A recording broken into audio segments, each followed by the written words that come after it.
In this video, we're going to talk about the 2022 version of the Mini Cooper Convertible, which I've just been trying out. It's a ball of fun, but it's very different from the other. So I normally drive a normal 5-door Mini automatic. So this is an automatic as well, and it's a Cooper, so it's a little bit faster than my normal Mini, and it's this convertible, which is quite cool. But although it's a fun car, I would never buy one.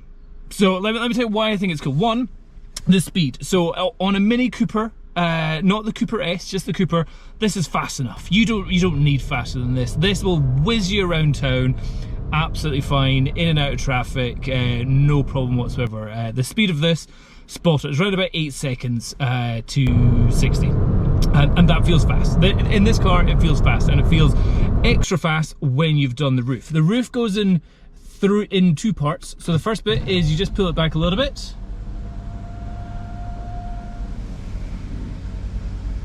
to there, which is great. I like this position.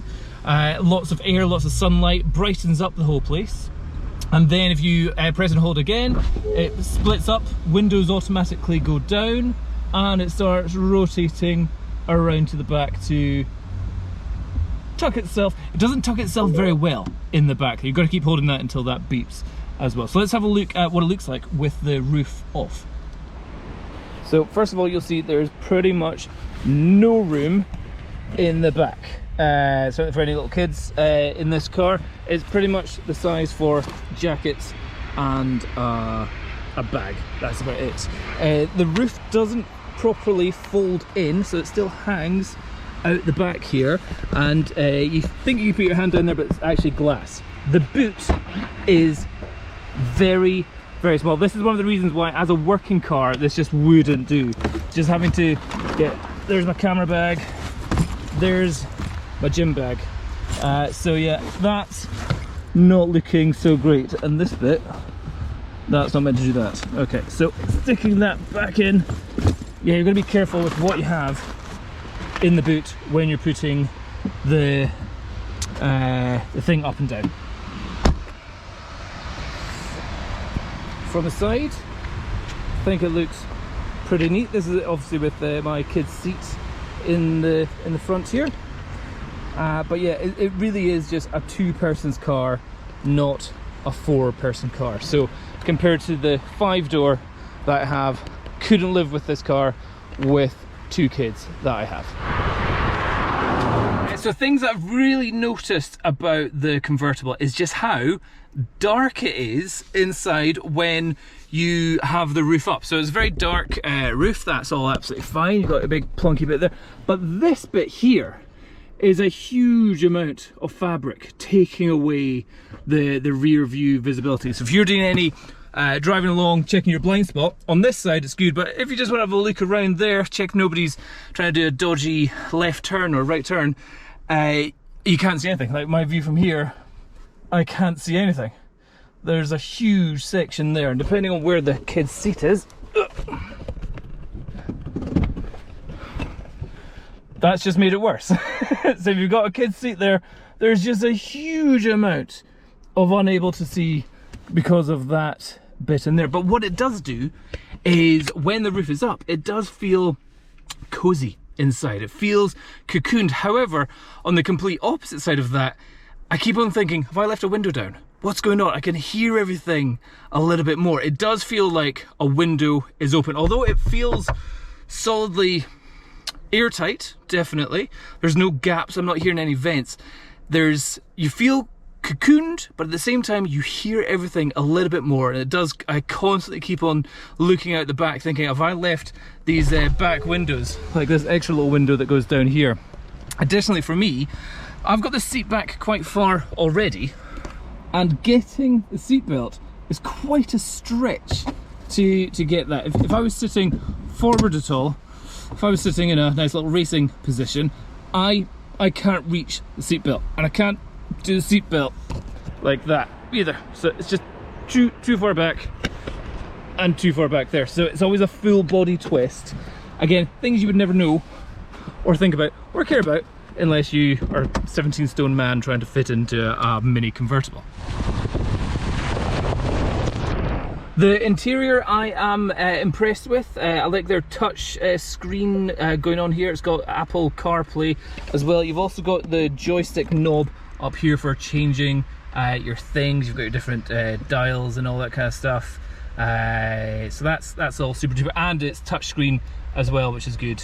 I like that. So it's touchscreen, and you've got your buttons there, and you've got, on this one, you've got cruise control and limiter and sound and phone and all that kind of stuff. So all that stuff's quite good. Usual dials at the front there, and I do like these vents. These vents do seem pretty cool. They're pretty much the same as the old Minis, but I just think these are pretty cool looking ones. There's also this funky light that goes around the outside, which changes colour when you do stuff. So that's something went up. I think that might be the revs. Yeah, there you go. There's some revs for you there. At the side we've also got a one for each window, which will just do automatic windows up, but then it'll keep the back window down, and there's another button for bringing them up as well, which I need to hold to bring up.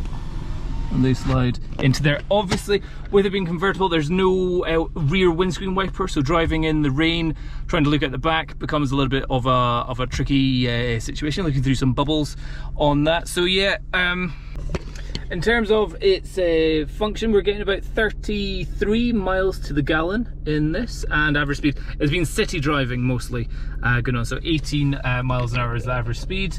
A little bit in a town, out of town, but 33 miles to the gallon, so not massively efficient in any sort of way. Although the rear is quite small, and trying to get a kid in is very difficult, it does still have your ISOFIX seat bits there, and the seats do come down to get you into the boot as well. To actually put the back seats down, you have to go into the boot and do that and that, and then we're able to plonk that one down, move these over, plonk that one down. So there you could have, so you've got a little bit more boot space going all the way through.